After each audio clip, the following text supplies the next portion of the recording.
भक्त हो. आचार्याचे आधी आपले 67 वचने झाली. आज 68व्या वचनापासून आपण पुढे चिंतन करणार आहोत.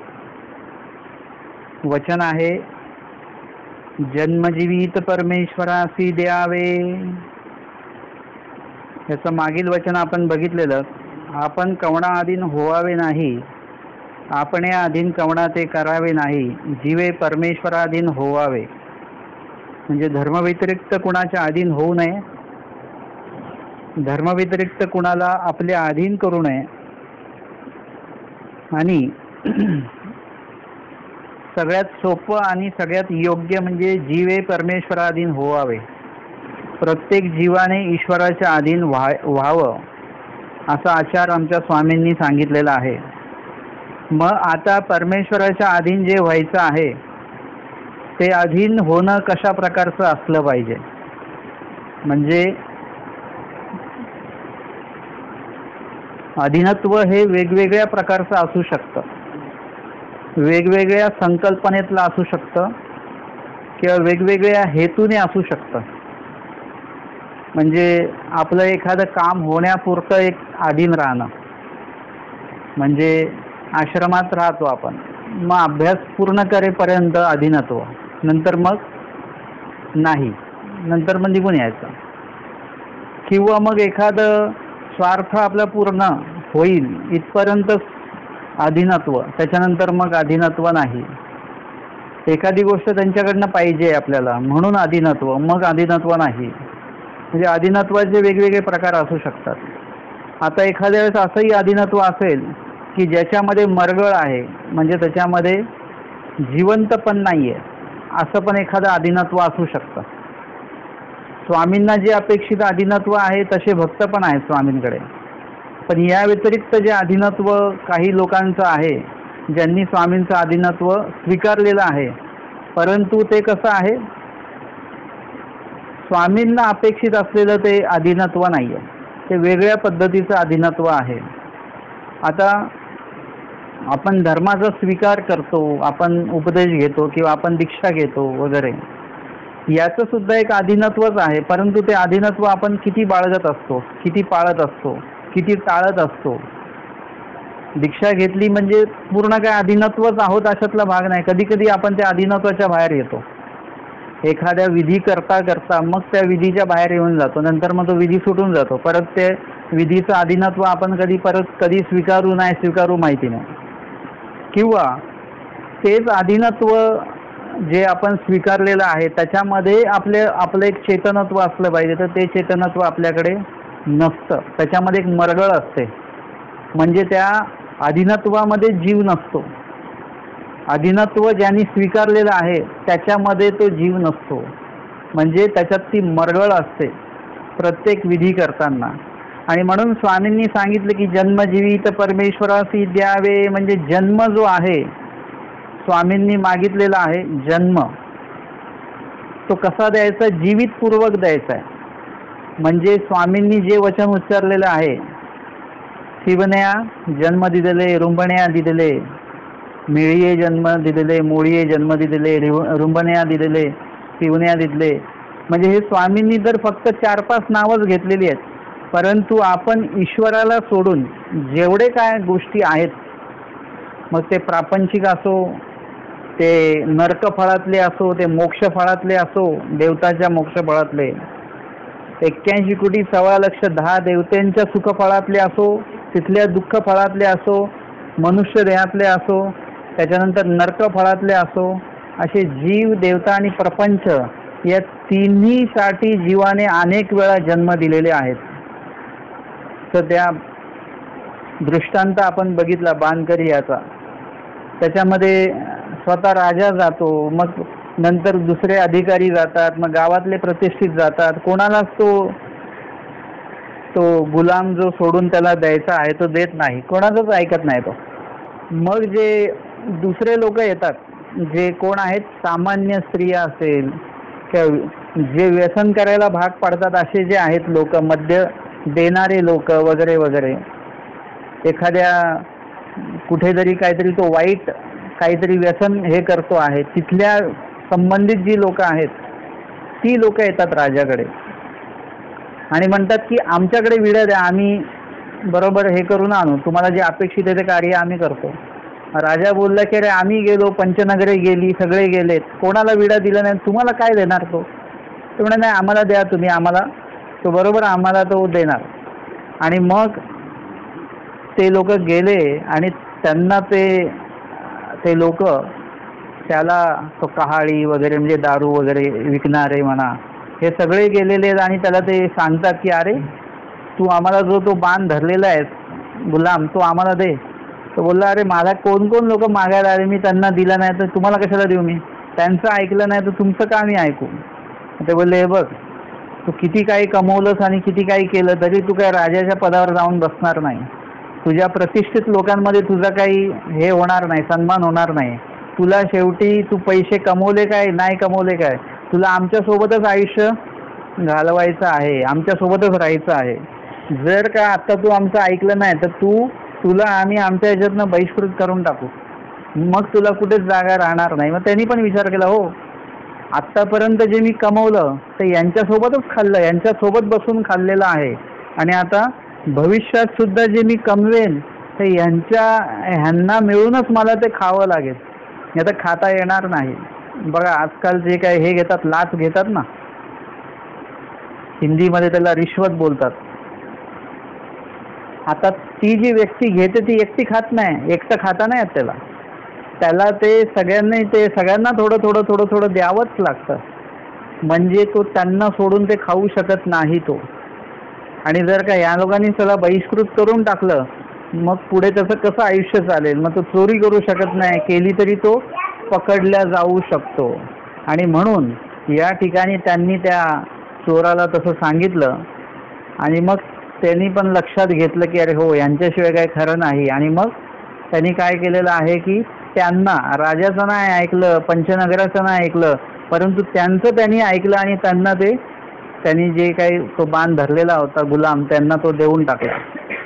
सिद्धांतामध्ये सांगतात असा जीव ईश्वर मागता जन्म नेदी, देवतांनी जर का मागितला तर नेदी, मग कवणासी दे ना जीव जीवासीची दे, साजात्या वेद. तसं बहुतांशी करून आपण परमेश्वर धर्म हा तर बाजूलाच राहिला एकदम, परंतु आत्ता लोक जे बहुतांशी लोक अन्य पंथामध्ये आहेत, अन्य आहेत लोक, ते तरी त्यांच्या त्या देवतेच्या विधानाला कुठे वेळ देतात. एक विशिष्ट वेळामध्ये तेवढं ते कार्य करायचं आणि ते पण स्वतः करायचं नाही, कुठल्या तरी भटजी ब्राह्मणाच्या माध्यमातून ते करायचं. आपण फक्त पैसे द्यायचे बस, बाकी काही नाही.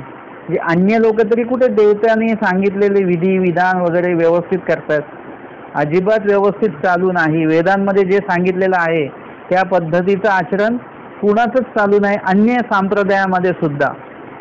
आणि म्हणून देवतेला सुद्धा जीव जन्म देत नाही. आणि मग परमेश्वराच्या बाबतीमध्ये म्हटलं तर जीव देवता प्रपंच हे तर साजात्य आहेत, परंतु परमेश्वर काय आहे सगळ्यांपेक्षा वेगळे आहेत. परमेश्वराकडे बघून जीव आकर्षिले जातात, परंतु परमेश्वरासारखं व्हावं ही बुद्धी जीवामध्ये येणं खूप कठीण आहे, दुष्कर आहे सगळं. म्हणजे एखादी चांगली वस्तू बघितली की आपण त्याची प्रशंसा करतो, पण आपण जर का म्हटलं की बा तुम्ही असं बनवा आणि आम्हाला नाही येणार बनवता, तुम्ही असं व्हा तर आम्हाला नाही जमणार असं करायला, आम्हाला असं व्हायला जमणार नाही, आम्हाला हा विधी करायला जमणार नाही, म्हणजे आपण काय करतो आधीच अशा पद्धतीने जीव कोणाला जन्म देतो, जीवालाच जन्म देतो. परमेश्वर हे अजून वेगळे आहे, परमेश्वरासारखं व्हायला आपल्याला पाहिजे, परंतु तसं होणं किंवा तशी संकल्पना मनामध्ये आणणं, तसे विचार करणं, तसा आचार करणं हे खूप कठीण काम आहे. अर्थातच ज्यांना करायचं नाही त्यांच्यासाठी, ज्यांना करायचं आहे त्यांच्यासाठी एकदम सोपं आहे. आमचे आचार्य 3.5 वर्षामध्ये योग्य घडले मडले वगैरे. परंतु एखादा जीव असतो तो एखादी 3 जन्म पण नाही तो हे होणार, 3 सृष्ट्या पण त्याला जमणार नाही. ते म्हणजे ईश्वरासारखं होण्याची वृत्ती जी आहे ती तयार होणं खूप गरजेचं आहे. परंतु आपण अनेकांना जन्म देत राहिलो, बरं त्याच्यातनं फायदा असा काही नाही आहे. आपण ज्या ज्या गोष्टींना जन्म दिला अलीकडे लोक म्हणजे काय मोबाईल काढतात आणि त्याच्यात खेळत राहतात. कशाला जन्म दिला? त्या खेळाला जन्म दिला. आता कदाचित ते कुठेतरी मैदानी खेळ खेळतात, त्यांना कुठेतरी पैसे तरी मिळतात काय? म्हणजे मोबाईलमध्ये गेम खेळतात त्यांना कसले पैसे नाही काय? गेला ना, जन्म गेला. म्हणजे लोक जर का दिवसभरातले एवढे एवढे तास जर का त्या खेळासाठी देत असतील, तर मग आठवड्याचे, महिन्याचे, वर्षाचे आणि जन्माचे किती तास त्याच्यामध्ये गेले? निम्मा अधिक जन्म तर त्याच्यामध्येच गेला आपला, आणि त्याच्यातनं फायदा शून्य आहे. हा विषय जर का एकदा तुम्हाला कळला, हे उदाहरण का दिलं? कारण की आता प्रत्येक ठिकाणी आपल्याला हे बघायला मिळतं. हे उदाहरण एकदा कळलं की मग तुम्ही नुसतं त्या मोबाईलमध्ये खेळला जातो त्यालाच खेळ म्हणणार नाही, तर जो जाणकार व्यक्ती आहे तो प्रत्येक गोष्टीला खेळच म्हणेल. तो अनेक गोष्टी आपण जे आयुष्यामध्ये करतो, जे आपल्याला वाटत नाही हे आवश्यक आहे, परंतु तो खेळ आहे सगळा. तो खेळ आपण खेळतो आहोत. ते खेळ खेळताना देव आठवणारे ते फक्त एक कोण होते? चांगदेव भटच एक होते की जे खेळ खेळताना सुद्धा देव आठवल्या जातो आहे त्यांना. परंतु आपला खेळ असा आहे की त्याच्यामध्ये देवाला तर आठवणे नाहीच, देवाला जन्म देणे नाहीच, परंतु इतर सगळ्या गोष्टींना आपण जन्म दिला जातं. आपण भांडी बघतो की नाही, यांना नवीन करायचं आहे, नवीन भांडी आणायची किंवा ह्याच भांड्यांना घासायचं चांगलं आणि स्वच्छ ठेवायचे. परंतु तसं कधी आपल्याला आपल्या आचाराबद्दल वाटतं का की आपला आचार चांगला घासून पुसून स्वच्छ करावा आणि तो देवाला समर्पित करावा? कपड्यांच्या बाबतीत असले की नाही, नवीन कपडे पाहिजेत, स्वच्छ कपडे पाहिजेत, धुतलेले कपडे पाहिजेत, इस्त्रीचे कपडे पाहिजेत. परंतु अशाच टोकाचा कधी आपण आचार ठेवतो का आपला की बाबा नाही, आपला आचार स्वच्छ पाहिजे, दूषित नको पाहिजे आणि चांगला एकदम ईश्वराच्या पण कृपादृष्टीमध्ये तो येईल अशा प्रकारचा आपला आचार असणं गरजेचं आहे, असं आपल्याला कधी वाटतं का? किंवा आपल्याला घर स्वच्छ असलं पाहिजे असं वाटतं, तसं आपलं मन, अंतकरण, विचार आपले शुद्ध असावेत असं कधी आपल्याला वाटतं का? हे जे देवाला सुद्धा आवडतील. आमचे स्वामी सांगतात की म्हणजे भाईदेव व्यासांचा भाव उष्टा नाही. गोरे उष्ट आहेत परंतु त्यांचा भाव उष्टा नाही आहे. आपण तो उष्ट देतच नाही देवाला. आपले पदार्थ उष्टे नाही आहेत, परंतु आपला जो भाव आहे ना तो आपला उष्ट आहे. उष्ट आहे म्हणजे कोणाकडचा तरी आपण तो बघून देखोवेखी कॉपी केलेला आहे. तो आपल्या मनात काहीच नाही आहे. फक्त त्यांनी असं हे बोललं म्हणून आपण तसं बोलतो. वांचून भाव आपल्या मनामध्ये काहीच नाही आहे. त्याच्यानंतर उष्ट भाव आहे म्हणजे कुणासाठी तरी आपण तो काय केलेला आहे, उपयोगात आणलेला आहे आणि मग त्यातलाच थोडासा काढून आपण देवाला उपयोगात आणतोय. वांचून म्हणजे आपण जो काही पूर्णपणे ईश्वरासाठी तो भाव निर्माण करणं आणि मग ईश्वरालाच वाहणं, त्याच्या व्यतिरिक्त इतर कोणालाही तो न वाहणं, हा झाला पूर्ण जो भाव आहे, हा उष्टा नसणे भाव. म्हणजे बघा आता काहीतरी असतं की बाबा कोणाचं तरी लग्न झालेलं आहे, मुलाचं नाही तर मुलीचं, आणि त्याच्या बदली मग आता पंगत द्यायची आहे. मग आता काय आहे की नातलगांना कुठे ना कुठे तर खाऊ घालायचंच आहे.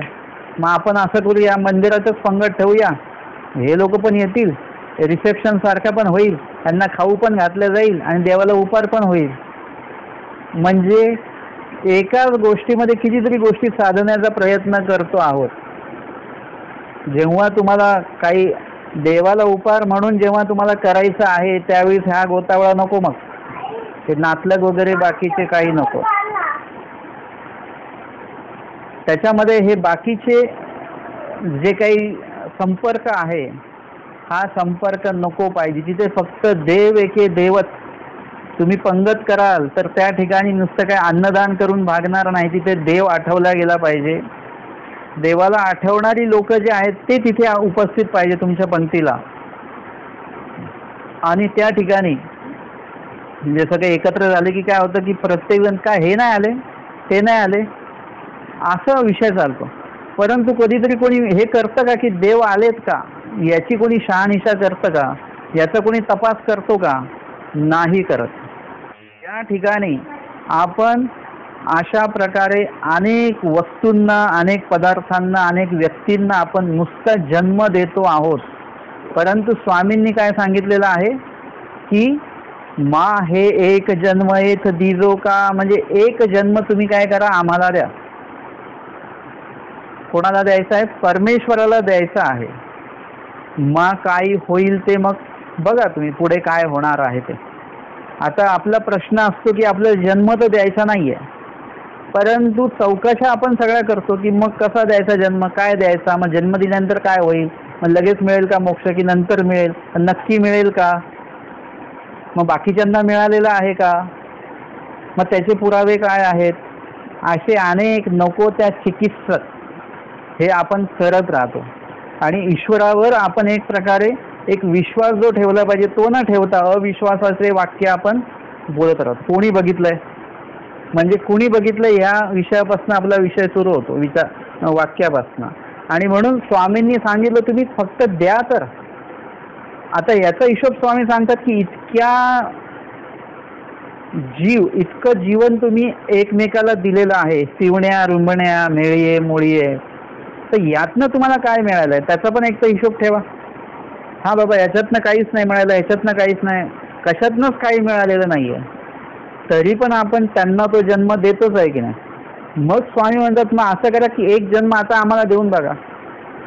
सगळ्यांना तर देतच आहेत, तर त्यातला एक जन्म आम्हाला द्या आणि मग बघा की काय बदल होतो, काय फरक पडतो, तो तुम्हाला तिकडे लक्षात येणार आहे. आणि म्हणून या ठिकाणी तो जन्म आम्हाला कसा द्यायचा आहे, तो काय वृक्षपणे द्यायचा का, कोरडेपणे द्यायचा का, की द्यायचा म्हणून द्यायचा का, की वय झालं म्हणून द्यायचा का, की लोक म्हणतात म्हणून द्यायचा का, की वचनात लिहिलेलं म्हणून द्यायचा का, की स्वामी नाराज होती म्हणून द्यायचा आहे का. हे अशा पद्धतीने जन्म द्यायचा नाही आपल्याला. मी सांगितलं जन्म देणाऱ्यांचे अनेक प्रकार आहेत, अनुसरण्याचे अनेक प्रकार सांगितले. एक जाणीवपूर्वक ईश्वराच्या अधीन होतंय, एक अधीन होईजे येथूनही म्हणितले की जे ते अनुसरण या वचनाचं एकदम आवडीपूर्वक आणि श्रद्धापूर्वक आचरण करणारा एक व्यक्ती आहे. आजच्या वचनामध्ये पुढच्या सत्रामध्ये येणारच आहे आचाराच्या की कोण कोण व्यक्ती आहेत, कसे कसे आहेत, कसा कसा जन्म देणारे लोक आहेत. परंतु या व्यतिरिक्त सुद्धा जे कोणी देखोवेखी आलेले, आमके अनुसरले म्हणून आम्ही अनुसरायचं, आप्ताचे वाक्य म्हणजे आमक्यानी सांगितलं बाबा तू आता अनुसरण घ्या, त्यांनी म्हटलं म्हणून मी घेतो आहे. किंवा कधी कधी अनेक लोक त्रास देतात, आता वय झालं घ्या अनुसरण, वय झालं घ्या अनुसरण म्हणून घेणारे लोक सुद्धा आहेत. काही भयाभेनं म्हणजे कशाच्या तरी भीतीने ते अनुसरण घेत आहेत की बाबा नरक होऊ नये म्हणून अनुसरण घ्यायचं आहे. काही लोक असे आहेत की ज्यांनी काहीतरी कर्ज काढून ठेवलं आणि आता फेडणं होत नाही आहेत म्हणून जन्म देणार म्हणजे अनुसरण घेणारे किंवा दीक्षा संन्यास घेणारे लोक आहेत.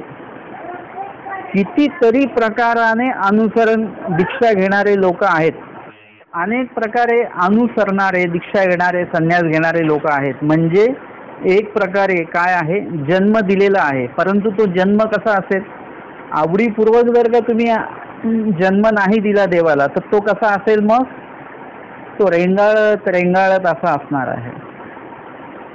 विधी स्मरणामध्ये जे काही त्रास कष्ट होणार आहेत त्या बाबतीमध्ये आपण उत्साहाने त्याच्यामध्ये सहभागी व्हायचं असतं की जेवढा त्रास होईल, जेवढा कष्ट होईल तेवढं अधिक चांगलं.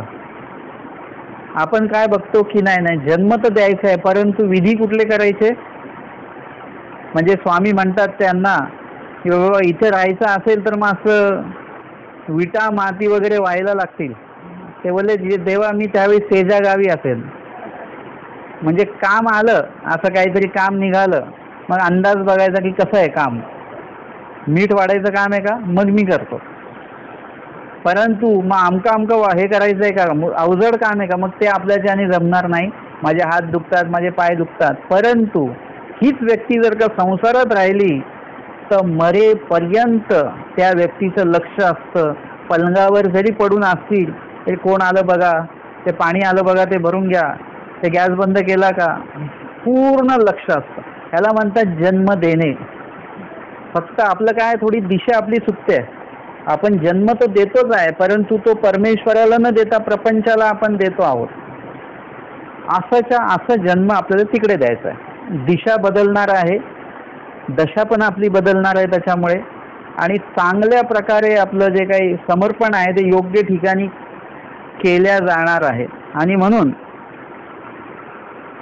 ते जे काही आयुष्य देणं आहे, आता स्मरण आपण करत असू, ते स्मरण करत असताना जर का त्याच्यामध्ये मरगळ असेल, आता काय आहे, ते गाठ्या एवढ्या करायच्याच आहेत म्हणून ते मग मनी ओढत ओढत ओढत ओढत, म्हणजे आपलं जर का कक्षेमध्ये जर का बसलं ना, तर एखाद्याला आपण म्हणू की बा गाठी तुम्ही ओढा, मी नाम घेतो फक्त. म्हणजे एवढं सुद्धा करायला आपण मागे पुढे बघणार नाही. आणि ते तर चालूच आहे सध्या की बाबा माझ्या नावाचं स्मरण करा, मी इथे तोपर्यंत अजून बाकीची जी काही पाप वगैरे करायची ती मी करून घेतो, तुम्ही माझ्या नावाचं तिकडे स्मरण करा 10 दिवसाचं. म्हणजे असे सुद्धा प्रकारे माझ्या नावाचं पारायण करा, माझ्या नावाचं स्मरण करा. उद्या म्हणतील माझ्या नावाचं अनुसरण पण तुम्ही घेऊन टाका आणि माझ्या नावे त्याची पोच पावती पाठवून द्या, मोक्षाला मी जाईन, अनुसरण तुम्ही घ्याल. हे कुठे शक्य आहे का काही गोष्टी? याला जन्म देणे असं म्हणत नाही. दुसऱ्यांवर काम लोटून देणं याला जन्म म्हणत नाही. काम स्वतः केलं पाहिजे. तुम्ही लीळा चरित्रामध्ये बघा, भटोबास मुख्य करून अवघ्यासी निरोपिले. पण मुख्य कोण आहे? भटोबास. मातीकाम चालू आहे, मुख्य कोण आहे? भटोबास मुख्य करून अवघे मातीकाम करत होते. प्रत्येक ठिकाणी भटोबास मुख्य आहेत. भटोबास कधी म्हणाले नाही किंवा मला आता कंटाळा आलेला आहे तर बाकीचे आहेत त्यांनाही सांगत जा, मलाच सांगतं नेहमी, नाही, कुठेच नाही असं. प्रत्येक ठिकाणी भटोबास मुख्य आहेत. श्राद्ध भोजन अपराधे जेव्हा आलेले आहेत तेव्हा मुख्य भटोबास म्हणाले की शिक्षा काय असेल ती द्या. म्हणजे तिथे सुद्धा भटोबास मुख्य झाले की काय शिक्षा असेल ती भोगायला मी तयार आहे. म्हणजे प्रत्येक ठिकाणी तुम्हाला परमेश्वर तुम्हाला काहीतरी मोक्ष देत आहेत किंवा मग कुठेतरी तुम्हाला शिक्षा देत आहेत, जे काही देत आहेत ते ईश्वराकडनं जर काही येत असेल तर ते भोगण्यासाठी काय व्हा, तयार राहा. जे पण आहे, जर का परमेश्वर तुम्हाला काहीतरी ज्ञान देत आहे तिथेही उत्साह तुमचा असला पाहिजे, तिथे जिवंतपणा असला पाहिजे. एखाद्या ठिकाणी तुम्हाला काहीतरी सेवा देत आहेत, पोट दुखतंय तरी पण भटोबास तिथे उभे राहिले, म्हणजे त्यांनी त्यांचा जिवंतपणा दाखवला आणि ते कार्य करायला ते जे स्वामी देत आहेत ना, मग घ्या. स्वामींनी सांगितलं निघा इथून जा, कुठे जायचं काय जायचं, परंतु जिवंतपणा असा आहे भटोबासांमध्ये. त्यांनी निवड कसली केली? रिद्धपुराची निवड केली. आपल्याला जर का देवानी जायला सांगितलं असतं तर आपण सरळ घरी आलो असतो आणि मग घरून विचार करू काय करायचं ते. आपल्याला आधी आठवेल ते आपलं माहेरच आठवेल. शेवटी ईश्वराचं घर म्हणजे आपल्यासाठी काय आहे, सासर म्हणूनच बघणार आपण त्याला. आपण ईश्वराच्या घराला, ईश्वराच्या स्वरूपाला, ईश्वराच्या प्राप्तीला आपण माहेर म्हणून बघितलं पाहिजे की हेच माझं माहेर आहे. म्हणजे जी एक नाळ माहेराशी असते ना, ती कधी सासरशी तशी जुळत नाही. म्हणून या ठिकाणी आपल्याला काय केलं पाहिजे, ईश्वराशी तसा तो संपर्क आपल्याला जोडता आला पाहिजे. भटोबासांना स्वामींनी सांगितलं जा, तर त्यांनी कसली निवड केली? माहेराचीच निवड केली. जे समस्त सावळापूरची लेख उपलक्षणे अशा ज्या काही असतील जे श्री प्रभूंना राऊळ माय राऊळ बाप म्हणतात, म्हणजे तुम्हीच आई आणि तुम्हीच वडील, म्हणजे कोण झाले? एका दृष्टीने स्त्रियांसाठी ते माहेर घर झालं. माझे माहेर रुद्धपुर म्हणून असं भजन पण आहे. आमच्या आचार्यांनी भटोबासांनी सुद्धा रिद्धपुराचीच निवड केली आणि परमेश्वराला प्रसन्न केलं. परमेश्वर प्रसन्न का झाले? कारण की त्यांच्या त्या क्रियेमध्ये, त्यांच्या बोलण्यामध्ये, त्यांच्या उद्दिष्टामध्ये जिवंतपण देवाला दिसलेलं आहे. भटोबास जसे आले आणि भटोबासांना जसं नियम स्वामींनी लागू केला असा नियम दुसरं कोणालाच लागू नाही केला. का बरं? एकट्या भटोबासांनाच असं का? पाठवू तेवढाच जायचं, बोलवू तेवढाच यायचं असं का? एकट्याच व्यक्तीला असं का? कारण की त्यांच्याकडे तो जिवंतपणा होता आणि स्वामी तो प्रयोग करतायत की बाबा हा माणूस पाळू शकतो, आपण याला नियम लावूया. आपण असतो तर आपण काय विचार केला असता? आपण म्हटलो असतो की थोडंसं मुलाकडे विचारतो किंवा घरी सांगतो, घरी विचारतो आणि मग कळवतो.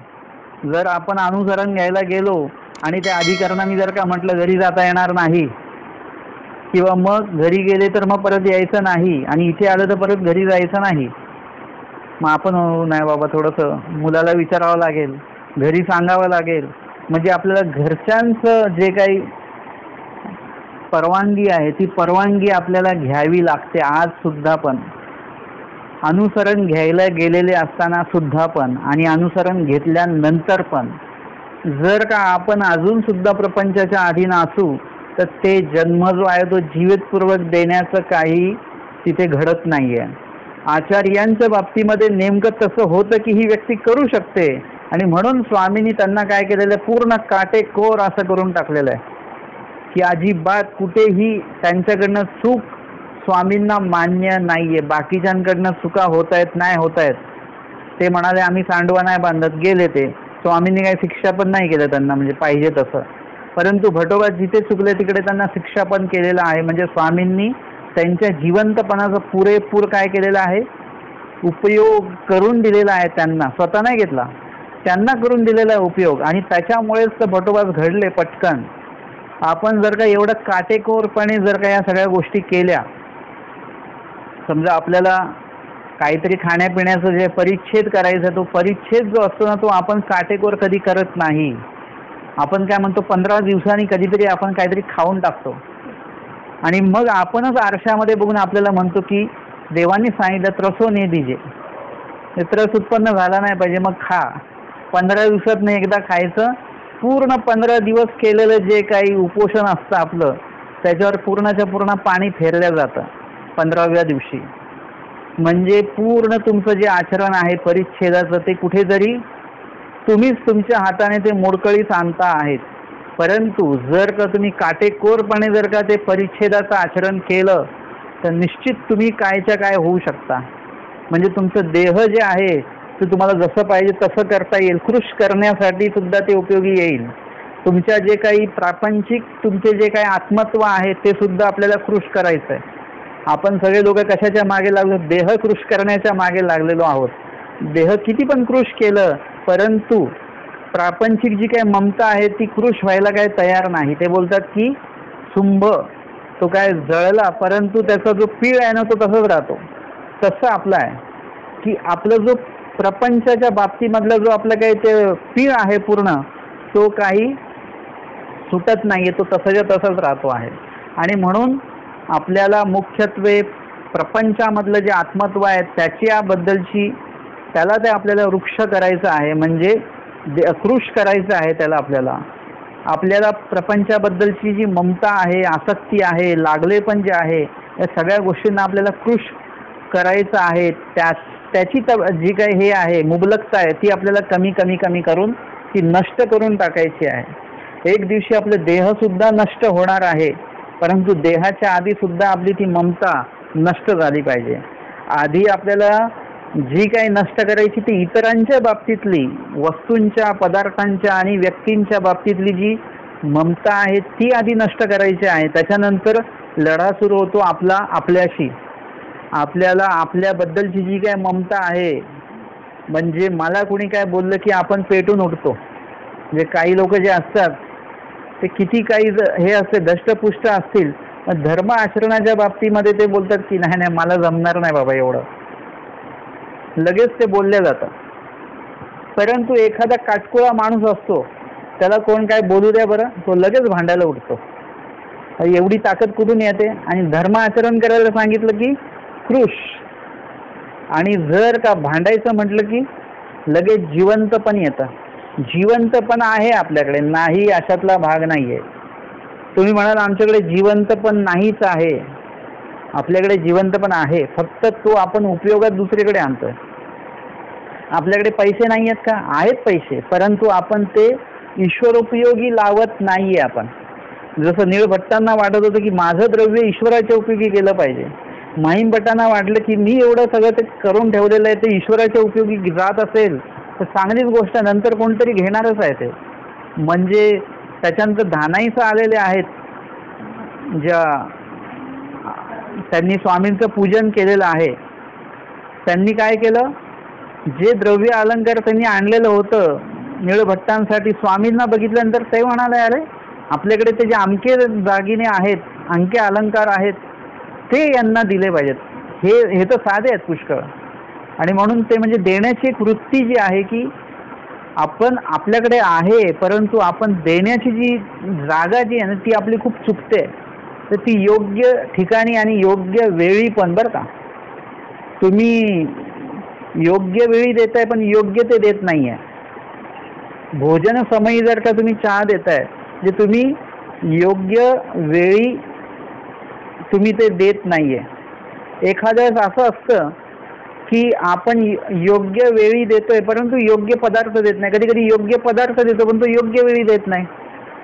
एखाद्या रात्री 1,00,000 त्याला सांगायचं जेवा आता तुम्ही, तो तिथे वेळ नाहीये ती.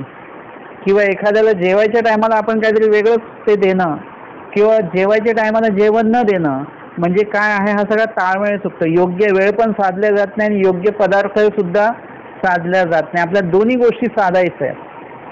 आचार्यांनी या गोष्टीसाठी, जन्मजीवित देण्यासाठी त्यांनी कमीत कमी किती भेटी घेतल्या? 6 भेटी घेतलेल्या आहेत त्यांनी. 6व्या भेटीत त्यांना बोध झाला. त्याच्यानंतर पण बोध झाल्यानंतर मग एकच भेट आहे. आपल्या दृष्टिकोनातनं 6 भेटी आहेत, दिसतात 6 भेटी 7 भेटी, परंतु मी माझ्या दृष्टिकोनातनं असं म्हणतो की आचार्यांची प्रथम भेट झाली त्याच्यात त्यांना बोध झाला, जी संगमेश्वरला झाली, आणि द्वितीय भेट झाली खडकुलीला आणि त्याच्यात त्यांचं अनुसरण झालं. प्रथम भेट, 6व्या भेटीला मी प्रथम भेट म्हणतो आणि 7व्या भेटीला द्वितीय भेट म्हणतो मी. कारण की 6व्या भेटीच्या अलीकडे पर्यंत म्हणजे 5व्या भेटीपर्यंत बोधच नव्हता त्यांना. 6व्या भेटीमध्ये ईश्वर प्रतीती आली त्यांना. म्हणजे पहिली भेट कुठली ठरते? आता सुरुवात जी आहे ती प्रथम भेट म्हणजे 6वी भेट ठरते आणि 6व्या भेटीनंतर लगेच 7व्या भेटीत अनुसरण आहे. जर का आपण तसं गणित केलं ना की 6व्या भेटीत बोध मग 7व्या भेटीत अनुसरण, तर हा खूप लांबचा चक्कर वाटतो. आपल्याला असं वाटतं की 7वी भेट घ्यावी लागली त्यांना अनुसरणाला, परंतु बोध झाल्यानंतरच अनुसरण घेणार ना जीव. मग बोध झाला 6व्या भेटीत म्हणजे अनुसरण लगेच दुसऱ्या भेटीत झालेलं आहे. आपल्याला जर बोध झाल्यानंतर कितीकांच्या भेटी आपण घेतल्या आणि कितीक लोक आपल्याला भेटलेले आहेत, आणि जरी आता परमेश्वर जरी भेटले तरी आपलं लगेच अनुसरण होणार आहे का? आपल्या द्वितीय नाही, आपल्या 200 भेटी झाल्या, 2000 भेटी झाल्या, 2,00,000 भेटी जरी झाल्या तरी आपलं अनुसरण होईल की नाही होईल हे सांगता येत नाही. पण आचार्यांच्या बाबतीमध्ये तसं नाही आहे. लगेच बोध आहे आणि लगेच दुसऱ्या भेटीमध्ये अनुसरण, म्हणजे अनुसरण त्यांचा बोधासकटच अनुसरलेले आहेत ते. अधीन तर ईश्वराने तर अधीनत्वाचं जे काय रेखाट आहे, म्हणजे जो काही साचा आहे त्याच्यात त्यांना नंतर बसवलेलं आहे. त्यांनी जेव्हा विचारलं मला इथेच थांबायचं हे विचारल्यानंतर, परंतु वास्तविक त्यांचं जे मानसिक अनुसरण जे आहे ते कधीच झालेलं आहे. ज्या दिवशी बोध झाला त्या दिवशीच त्यांचं ते अनुसरण झालेलं आहे. आणि म्हणून तर जेव्हा ते खडकुलीला आले तर त्या उद्दिष्टानेच आलेले आहेत. बोध होऊन जेव्हा घरी गेले तर त्या उद्दिष्टानेच गेलेले आहेत की आता घरी थांबायचं नाही, आता यायचं ते परत जायचं नाही. त्या हिशोबाने त्या विचाराने गेले आणि जेव्हा खडकुलीला आले 7व्या भेटीसाठी तेव्हा पूर्ण तयारी झालेली आहे. फक्त काही मनामधला जो काही एक दृढ निश्चय असतो ना, तो दृढ निश्चय वेळ आहे त्याला अजून थोडासा. आणि म्हणून तिकडे दादोसांनी पण थोडंसं गोंधळ घातल्यामुळे त्यांच्या लक्षात आलं की जर का आता आपण इथे राहतो म्हटलं तर हे लोक आपलं राहू देणार नाहीत. मग त्याग पण कसा करायचा असतो, किती कुशलतेने करायचा असतो ते आचार्यांकडनं शिकावं. प्रत्येक गोष्टीमध्ये त्यांची जी काही हुशारी आहे, आचार्यांची जी काही कुशलता आहे ते प्रत्येक ठिकाणी आपल्याला बघायला मिळते. आणि मग त्यांनी काय केलं की आईला, बहिणीला, दादोसांना ह्यांना त्यांनी काय केलं, काढून दिलं, लांब पाठवलं. कारण की त्यांच्या समोर जर का स्वामींनी सारखा त्यांना विचारलं असतं आणि सांगितले असते नियम, तर प्रपंचाकडे बघून काय झालं असतं, थोडंसं मन हेलावू शकलं असतं. त्यांनी काय केलं, प्रपंचाला लांब पाठवून दिलं आणि प्रपंचाला सांगितलं, आईला बहिणीला नाही सांगितलं. प्रपंचाला त्यांनी सांगितलं माझी वाट बघू नका, तुम्ही चालत राहा पुढे, माझी वाट आता बघायची नाही. प्रपंचाला त्यांनी ठणकावून सांगितलेलं आहे. आपण जेव्हा केव्हा अनुसरणाला जाणार आहोत तेव्हा घरी आपल्या घरच्या कुलपाला, दरवाजाला, घरातल्या प्रत्येक वस्तूंना तुम्हाला सांगायचं आहे की मी परत येणार नाही आहे. विषय संपला. तुम्हाला सांगता आलं पाहिजे. हे जेव्हा तुम्ही सांगाल तेव्हा तुम्हाला घरातल्या कुठल्याही वस्तू आठवणार नाहीत. नाहीतर अनुसरण झाल्यानंतर कुठे काय वस्तू बघितली की तुम्हाला आमच्या पण घरी असंच आहे बरं का, आमच्या घरी असंच हे आहे, आमच्या घरी तसंच ते आहे, हे सगळं जे आठवणं आहे ते काय करायचं, आपल्याला तिकडे संपवून टाकायचं आहे. औसाचं उदाहरण आम्ही घेतलं.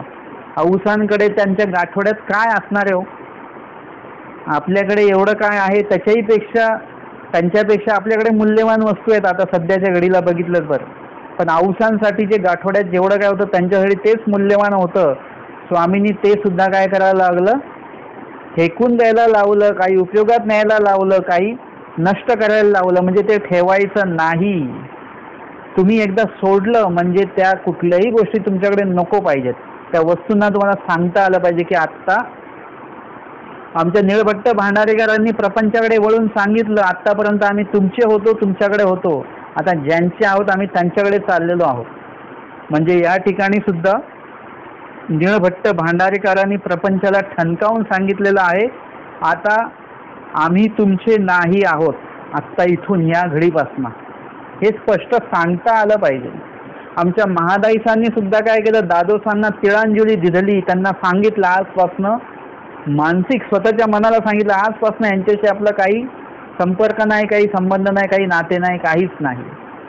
हे सांगावं लागलं, सांगावं लागतं. हे आमचे माहीम भट्ट जे होते ते अवकाशाला आलेले होते आणि त्या ठिकाणी त्यांना ती स्फुर्दवृत्ता झाली. परमेश्वराने ती स्फुर्दवृत्ता करून दिली की अनुसरण घ्यायचं आहे.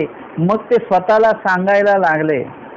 मी सांगितलं स्वतःला तुम्हाला सांगावं लागेल, त्या वस्तूंना तुम्हाला सांगावं लागेल की नाही आत्ता घेऊया, नाही नाही त्याच्यापेक्षा अलीकडे घेऊया, मग त्याच्यापेक्षा अलीकडे घेऊया. वर्षांनी तर अनुसरण घ्यायचंच आहे, मग 6 महिन्यांनी घेऊया अनुसरण. 6 महिन्यांनी तर अनुसरण घ्यायचं तर 1 महिन्यात घेऊया आता. मग 1 महिन्याचं कोणी बघितलंय?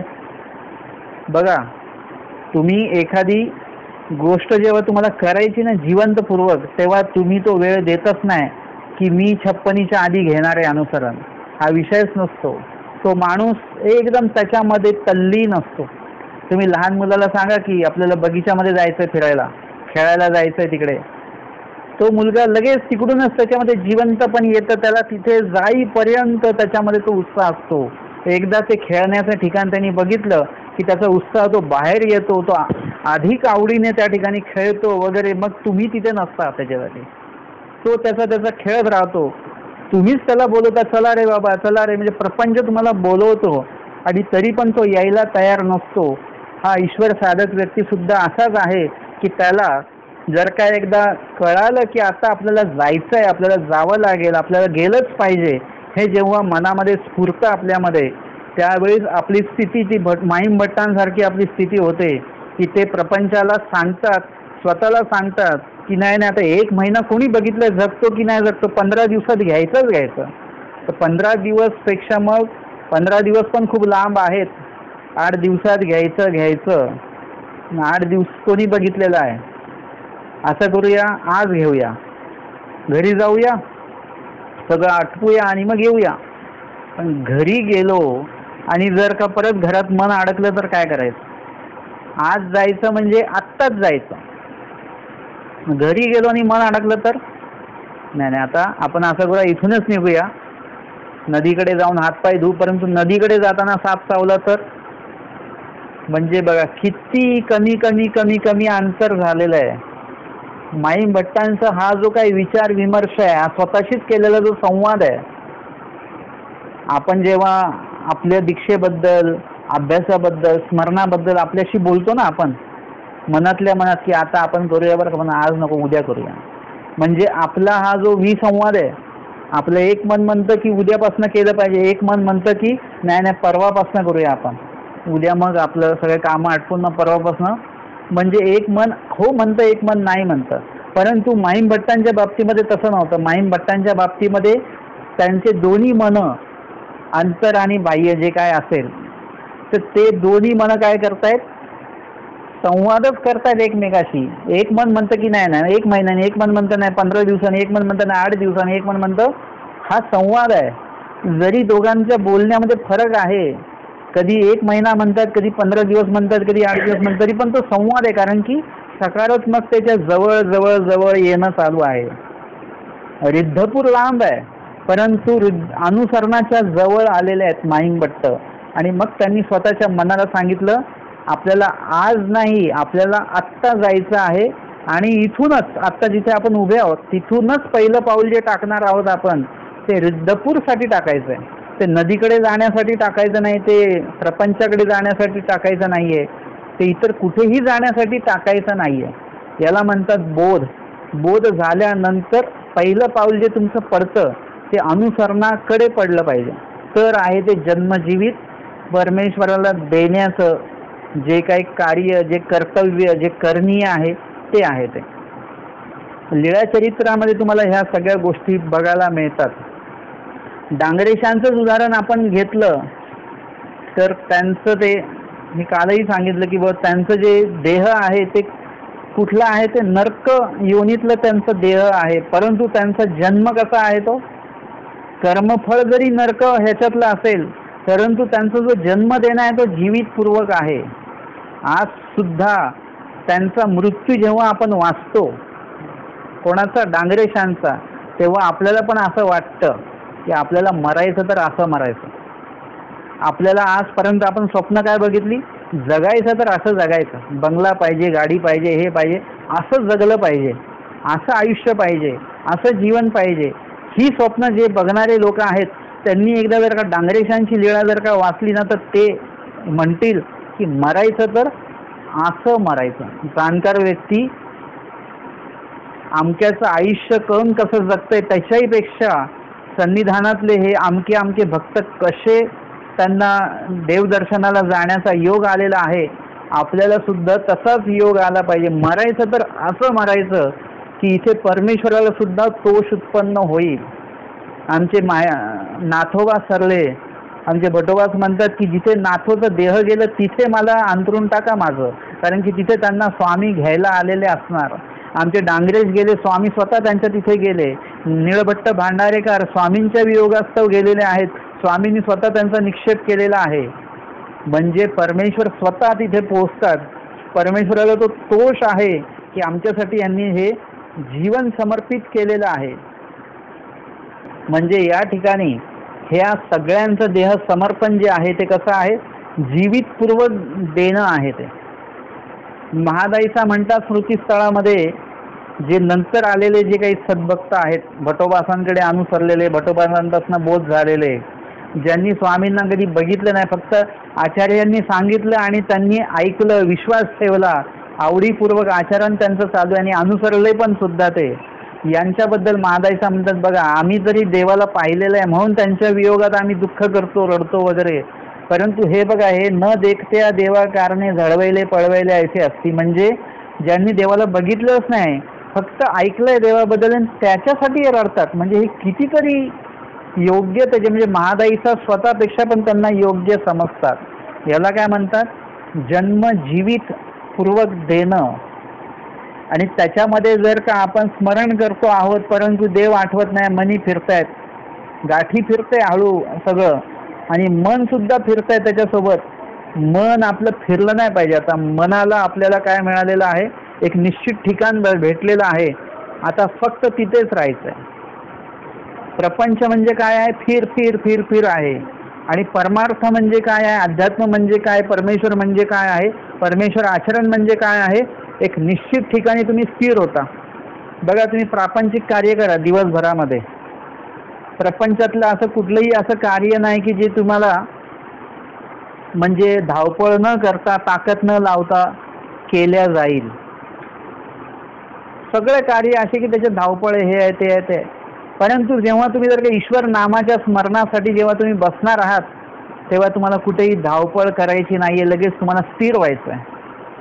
म्हणजे परमेश्वरासाठी जे जन्म देणं आहे ते कसं आहे, त्याच्यामध्ये स्थैर्य आहे, त्याच्यामध्ये स्थिरता आहे, त्याच्यामध्ये चंचलता नाही आहे.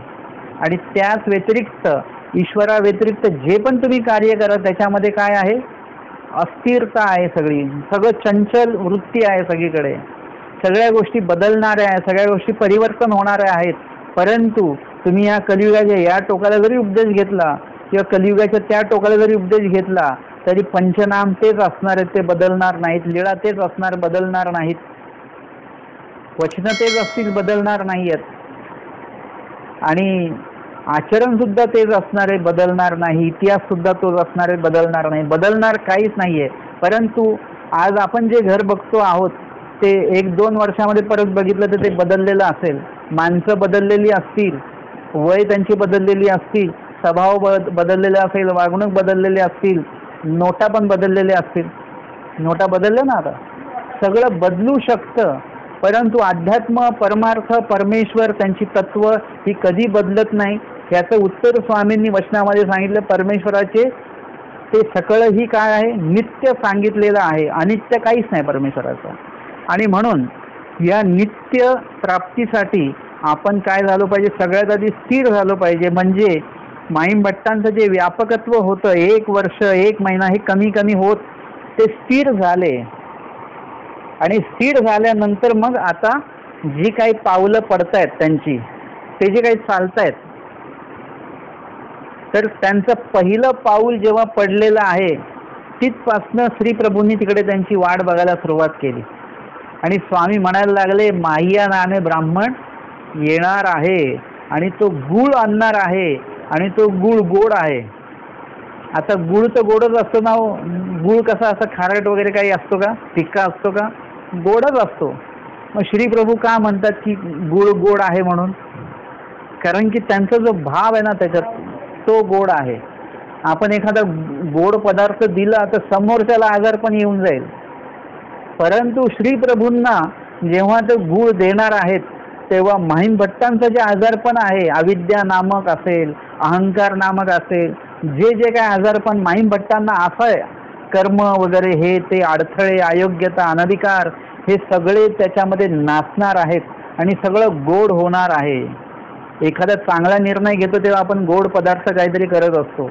माहीम भट्टांनी काय केलेलं आहे, म्हणजे कुठेतरी आपण प्रपंचामध्ये जन्म घालवतो त्यावेळेस आपण एकमेकाचं तोंड गोड करतो केक वगैरे देऊन. याला काय म्हणतात, प्रपंचामध्ये आपण आयुष्य घालवलेलं आहे. आता इथे यांनी काय केलेलं, परमार्थाला आयुष्य आता देऊ केलेलं आहे, द्यायचं आहे. आणि अशा वेळेस सुद्धा माईम भट्टांनी काय केलेलं आहे, श्रीप्रभूंना काय आवडतं आहे की तोच पदार्थ त्या ठिकाणी त्यांच्याकडनं तो घेतल्या गेलेला आहे. अर्थातच त्यांनी दुसरं काही जरी घेतलं असतं तरी श्रीप्रभू त्यांची वाट बघणारच आहेत. कारण की श्रीप्रभू हे कुठेतरी त्या गुळाची किंवा त्या पदार्थाची, वस्तूची वाट बघत नाहीत, त्या व्यक्तीची वाट पाहतात की कोण येणार आहे आमच्याकडे. म्हणजे केतुले एक दिस दैव वाट पाहे. परमेश्वर वाट बघतात स्वतः. आपल्याला काय वाटतं, आपणच कोणाची तरी वाट बघतो किंवा आपल्याला असं वाटतं की आपलं हे आमके माझी वाट बघत होते, मला बोलवलंय, माझ्या पत्रिकेत नाव आहे, मला बोलवलं, माझी ते वाट बघतील म्हणून आपण त्या कार्यक्रमाला चाललेलो आहोत. सत्संगाला येणार नाही आम्ही. परंतु कुणाचं लग्न असो, कुणाचं काही वाढदिवस असो, कुणाची काही मेलेलं काय असो, हे असो ते असो, सगळीकडे आम्हाला जायचं आहे कारण की ते आमची वाट बघणार आहेत. परंतु कधी वाटलं का परमेश्वर आमची वाट बघतायत? देवानी सुद्धा आमची वाट बघितली आहे. कोणी जर का सांगितलं ना, त्यांचा फोन येऊन गेला बरं का काल तुम्हाला, मग आपण बरोबर मग सांगितलं का नाही, मला लगेच आपण फोन करतो, काल तुमचा फोन आलेला मला आत्ता कळलं, मी लगेच कॉल केला तुम्हाला. परंतु आपल्याला जर का माहिती आहे की तुला एक दिवस दैव वाट पाहे, म्हणजे देवाने आपली वाट बघितलेली आहे जेव्हा आपल्याला बोध झाला. आणि कदाचित आत्ता पण वाट बघत असतील तर आपण कधी लगेच देवाला हे केलेलं आहे का, संपर्क केलेला आहे का? पण मला आजच कळलं हे वचन की केतुले एक दिवस दैव वाट पाहे, हे परमेश्वर माझी वाट बघतायत. लगेच देवाशी संपर्क केला का, देवाला विनंती केली का, देवाला प्रार्थना केली का की बाबा तुम्ही माझं वाट बघत असताना तुमचा जो श्रीकर भाळस्थळावर आहे तो दुखावला असेल. आमचे श्रीप्रभू जेव्हा स्वामींना रिद्धपूरमध्ये हे करतात तेव्हा स्वामी काय म्हणतात, जीजी असू द्या, श्रीकर दुखवेल. तर आमचे स्वामी माझी वाट बघताना त्यांचं जर का श्रीकर भाळस्थळावर असेल तर तो दुखावला गेला नसेल का आतापर्यंत? किती वेळची वाट बघत असतील ते, आता येतील आता येतील आता येतील. एक वेळ अशी असते की आई वडील मुलाची वाट बघतात, दरवाजा उघडून बघतात, नाही आला, उघडून बघतात, मग गेटच्या बाहेर जाऊन बघतात, मग रिक्षाकडे जाऊन थोडंसं बघतात, पुढे थोडंसं पुढे जाऊन. आता ते किती काही केलं तरी तो त्याच्याच वेळेचं येणार आहे. तुम्ही कुठेही जाऊन त्याची वाट बघा, परंतु तो वाट बघण्याचा जो काही हे असतो, आत्मत्व असतं, ते तुम्हाला तेवढं करायला भाग पडतं. आमच्या आचार्यांना जेव्हा वेळ झालेला होता, अर्थातच वेळ झालेला नव्हता, परंतु स्वामींची वेळ झालेली होती, निरूपण करण्याची प्रवृत्ती झालेली होती. आणि अशा वेळेस आमचे स्वामी वाट बघतायत. कुठे जाऊन वाट बघतात? उंच मठाच्या दादऱ्याहून स्वामी वर जातात, छतावर नेवाच्याकडे बघतात, आले का नाही आले, परत खाली येतात, परत जातात वर. स्वामींना माहिती नाहीत का ते कुठे आहेत, काय आहे, सगळं माहिती आहे. परंतु वाट बघणं आणि एखादी वस्तू आहे मूल्यवान आणि आत्ता ती द्यायची आहे, त्यावेळेस एक जे काही आधीरता असते की नाही द्यायचं, लवकर द्यायचं आहे, वेळ झाला नाही पाहिजे. स्वामी का वाट बघतायत बरं तशी? लगेच द्यायचं काय आहे स्वामींना? कारण की जीवाची वृत्ती आणि परमेश्वराची प्रवृत्ती ही बदलू शकते. म्हणजे आता आमच्या स्वामींची प्रवृत्ती आत्ता निरूपण करायची आणि आता भटोबा सुद्धा योग्य आहेत, परंतु उद्या जर का भटोबासांची वृत्ती बदलली तर घेण्याचा जो काही भाग आहे तो जर का पुढे कुठेतरी हे झाला, थांबला, तर काय होईल? तो थांबू द्यायचा नाही. त्यांची वृत्ती जिवंत ठेवायची आहे, ती जिवंतच आहे. आणि म्हणून स्वामींना काय करायचं? ती जिवंतच ठेवायची आहे. आणि अशी जिवंत आहे भटोबासांची ही वृत्ती, घेण्याची वृत्ती अशी जिवंत आहे की निरूपण चालू असताना कधी कधी काय व्हायचं, जास्त रात्र व्हायची आणि त्यावेळेस भटोबासांना जर का झोप येत असेल तर स्वामी काय करायचे? त्यांच्या चेहऱ्यावर डोळ्यावर त्यांना पाणी शिंपायला लावायचे. का बरं? आत्ता घ्या, परत मिळणार नाही. आत्ता जर का तुम्ही म्हटले उद्या घेऊ, उद्या ही प्रवृत्ती पण नसेल आणि तुमची घेण्याची वृत्ती पण कदाचित नसेल. परमेश्वर प्रवृत्ती तयार करू शकतील, जसा जीव मिळेल तसा परमेश्वराची प्रवृत्ती तयार होईल, पण जीवच नाही मिळाला तसा तर मग काय करायचं? मग आत्ता आहेत ना तशा वृत्तीचे जीव, मग द्या. दिल्याच गेलं पाहिजे त्यावेळेला. आणि म्हणून स्वामींना ते द्यायचं आहे. त्यांना झोपू देत नाही, त्यांना जागच ठेवतात. यामध्ये पण एक दिवस कधी कधी असं सुद्धा होतं की निरूपण चालू आहे, आत्ता रात्री निरूपण सुरू झालं, भोजन झाल्यानंतर काही वेळाने, आणि निरूपण एवढं रंगलेलं आहे, पूस प्रश्न शंका खंडन मंडन, आणि मग त्याच्यामध्ये एकदा भटोबा जर का उठले आणि बाहेर जाऊन बघतात तर उजाडलेलं आहे. म्हणजे उजेडलेलं आहे म्हणजे काय झालेलं आहे? पूर्ण रात्र जे ती निघून गेलेली आहे आणि निरूपण चालू आहे. आपलं होईल का असं कधी? आपलं 1.5 तास किंवा 2 तास प्रवचन असेल तरी आपण म्हणतो बरं घड्याळाकडे बघायला लागतो आपण. म्हणजे आपल्याच्याने पाहिलं हा प्रकार होईल का? पाहिल्याचं पाहणं आपल्याच्याने होणार नाही. आपण प्रवचन करता करता झोपून सुद्धा जाऊ तर कळणार नाही आपल्या स्वतःलाच. म्हणजे हे काय आहे? आपलं हे जिवंतपण आपलं अशा प्रकारचं आहे. आपलं जिवंतपण आपण झोपेला दिलेलं आहे, कंटाळ्याला दिलेलं आहे, नकाराला दिलेलं आहे, सगळ्या गोष्टींसाठी आपण आपलं जिवंतपण देऊन टाकलेलं आहे. आणि आता ईश्वर जेव्हा जन्म मागायला आले तेव्हा आपण काय म्हणतो? आता तर आम्ही दिलेलं आहे जिवंतपण, इकडे दिलंय तिकडे दिलंय तिकडे दिलंय, आता जेव्हा कधी कुठून तरी सुटका होईल मग आम्ही तुम्हाला देऊ, नंतर देऊ कधीतरी. म्हणजे असा शब्द आपण कुठेतरी देत असतो देवाला. हे आपलं उलट आहे. म्हणजे आपलं अंतर जे आहे ना ते वाढत वाढत चाललेलं आहे. माईम भट्टांनी अंतर कमी कमी करत आणलेलं आहे. माईम भट्टांनी आपल्यात हा फरक आहे की त्यांचं अंतर त्यांनी खूप होतं, ते त्यांनी कमी कमी करून आत्तावर आणलंय. आपलं जर का आत्ता असेल तरी आपण त्याला अंतर पाडत राहू. मी म्हणजे एक सांगतो की बाबा आत्ता जरी स्वामी आले आणि म्हणाले की चला, आपण म्हणतो पंखा बंद करून येतो, कुलूप लावून येतो, टीव्ही बंद करून येतो, गॅस बंद करून येतो, हेच बोलून आपण बाहेर पडणार. म्हणजे आत्ता परमेश्वर ह्याच सेकंडला आपल्याला नेणार आहेत, पण आपण काय करतोय, येतो सांगून की कुलूप लावून येतो. ह्याच्यामध्ये किती वेळ गेला, 5 मिनिटं गेले ना. ते 5 मिनिटाचं अंतर आपण वाढवून घेतलं.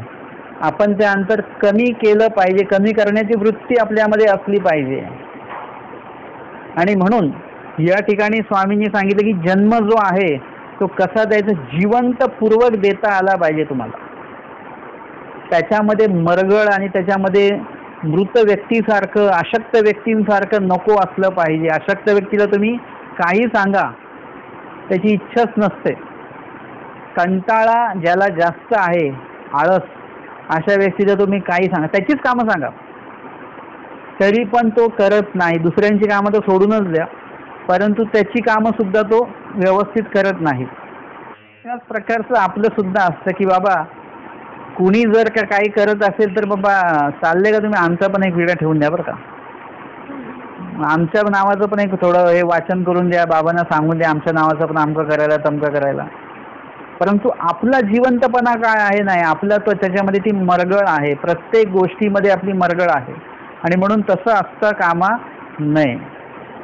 मग याच्यातलं जिवंत पण आपल्याला शोधायचं असेल तर आपल्या नेहमीच्याच लीळा आहेत, त्याच लीळेंचं मी प्रमाण देत राहतो पुन्हा पुन्हा. नाथोबा असतील, नाथोबांच्या अनेक सेवेतनं आपल्याला त्यांचं ते जिवंत पण दिसतं की नाही देवाने सांगितलं हे असं, देवाने सांगितलं तसं, लगेच जायचं आणि तो विधी करायला लगेच तयारीला लागायचं. आमचे स्वामी म्हणायचे बस झालं. ते म्हणतात की काय स्वामी काय बघतात आहे. आता आपण म्हणू काय देवानी तर सांगितलं करा, साप पकडा, आणि नंतर म्हणतात नका पकडू. म्हणजे देवाची काय विचार बदलतात का लगेच? आत्ता असं म्हणतात नंतर तसं म्हणतात. नाही, देवाचा विचार बदलत नाही. देव आपला विचार बघतात की याचा विचार काय आहे आणि याच्याकडे तो जिवंतपणा आहे का, की मी सांगितलं आणि लगेच ह्यांनी करावं, हे जिवंतपणा ह्यांच्याकडे आहे का. आणि नाथोबासांकडे तो जिवंतपणा अनेक वेळा स्वामींनी तपासला, त्यांच्याकडे तो प्रत्येक वेळी भेटला. आपण म्हणू की इथे पण स्वामी असं म्हणतात, तिथेही म्हणतात, त्यांना तिथेही म्हणतात. स्वामींनी बघितलं की मागच्या वेळेस होता, आता संपलाय का, नाही आताही आहे, मग पुढच्या वेळेस संपला का, पुढच्या वेळेस पण आहे.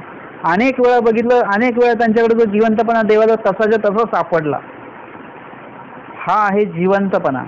आणि म्हणून त्यांना नेण्यासाठी स्वामी स्वतः आलेले होते, दुसरं कोणाला पाठवलं नाही. आपल्याकडे जिवंतपणा असेल तर आपलं जीवन घेण्यासाठी, आपला जीव घेण्यासाठी, जीव सोबत नेण्यासाठी स्वतः जीवन आपल्यासोबत येणार. जीवन म्हणजे परमेश्वर जीवाचा आत्मा सांगितलेला आहे. म्हणजे आपलं जीवन मूळ म्हणजे ते आहे. आणि आपण कोण आहेत, फक्त जीव आहोत. आपल्याकडे चेतनत्व जे आहे ते ईश्वरामुळे आहे आणि खरोखर ईश्वरामुळेच आहे ना. जर आपण तमामध्ये तर जडमूळ असे पडलेलो होतो. स्वामींनी ते चेतनत्व आपल्याला बहाल केलेलं आहे, मायेला सांगितलेलं आहे. आणि नंतर इथे कुठेतरी आपण हालचाल करायला लागलो, देह मिळालं आणि आत्ता आपल्या याच्यामध्ये काहीतरी हे आहे, हालचाल आहे आपल्यामध्ये. नाहीतर आपल्याकडे ते काहीच नव्हतं. आता ही हालचाल आपण कोणासाठी वापरली पाहिजे, परमेश्वरासाठी उपयोगामध्ये नेली पाहिजे. परंतु बाकी इतर ठिकाणी ही आपली हालचाल चांगली चालते, परंतु ईश्वराच्या ठिकाणी जर का म्हटलं की ती हालचाल आपली मंदावते, लगेच मंदावणार. प्रपंचासाठी किती धावा, अजिबात काही नाही. ते करायचं आहे, कर्तव्य आहे, मी नाही केलं तर कोण करणार. परंतु विधीच्या बाबतीमध्ये जर का म्हटलं की मला चालणं जमणार नाही, खूप लांब आहे स्थान, खूप लांब आहे ते, आमकं वरून डोंगरावर जायचं आहे, मला जमणार नाही, मग बसून करा स्मरण. नाही, मला बसायला पण जमत नाही, उभं राहायला जमत नाही, चालायला जमत नाही, वर जायला कुठे डोंगरात जमत नाही, बसून करा म्हटलं तर बसूनही आम्हाला जमत नाही. मग नेमकं करायचं काय. आता किती देवाने तुम्हाला हे करायचं. हे सगळे आजार पण आपल्याला लागणार आहेत. म्हणून देवाने आधीच काय सांगितलं, स्मरण करा. ते तुम्हाला काय हालचाल करायची गरज नाही, गपचूप एका ठिकाणी बसून स्मरण करा. तर तिथे पण आपण काय केलेलं आहे, आपलं मरण पण दाखवलेलं आहे, जिवंत पण तिथे सुद्धा नाही आहे. आपण काय करतो, तिथे सुद्धा आपण एखादी चांगली झोप काढून घेतो किंवा झोपेतनंच उठत नाही. 2 गोष्टी करतो बरं का स्मरणाच्या वेळेस. स्मरण हे मध्यस्थ आहे. एक तर झोपेतनं उठतच नाही आणि जर का उठलो तर स्मरणामध्ये परत आपण झोपतो हे आपलं जिवंतपण आहे, आपलं ईश्वराला देतोय आपण हे. तर तसं असता कामा नये.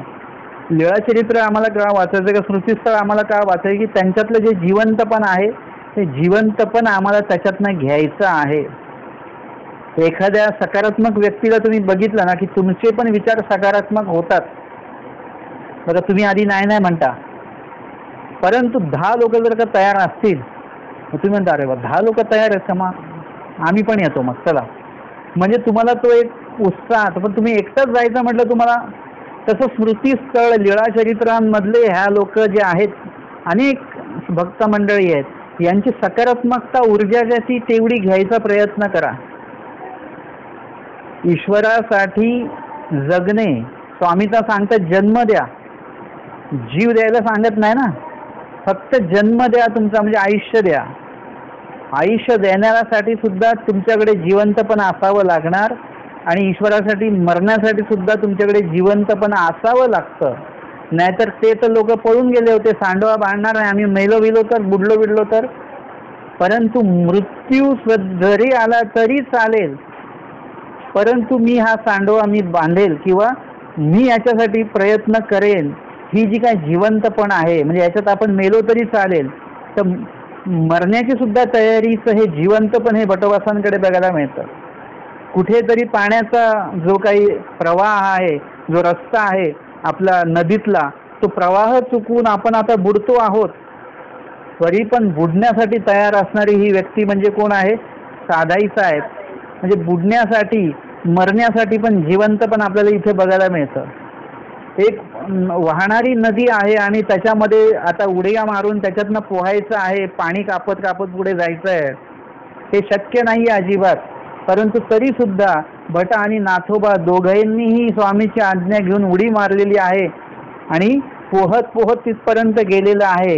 वाहून जाण्यासाठी जे काही जिवंतपण लागतं ते आपल्यामध्ये असलं पाहिजे. ईश्वर कधी आपल्याला वाहून जाऊ देणार नाही, फक्त आपल्याला वाहून घेण्याची वृत्ती पाहिजे. ईश्वराच्या क्रियेमध्ये वाहून घेतलं पाहिजे आपण. ईश्वर तुम्हाला कधीच वाहू जाऊन देणार नाही.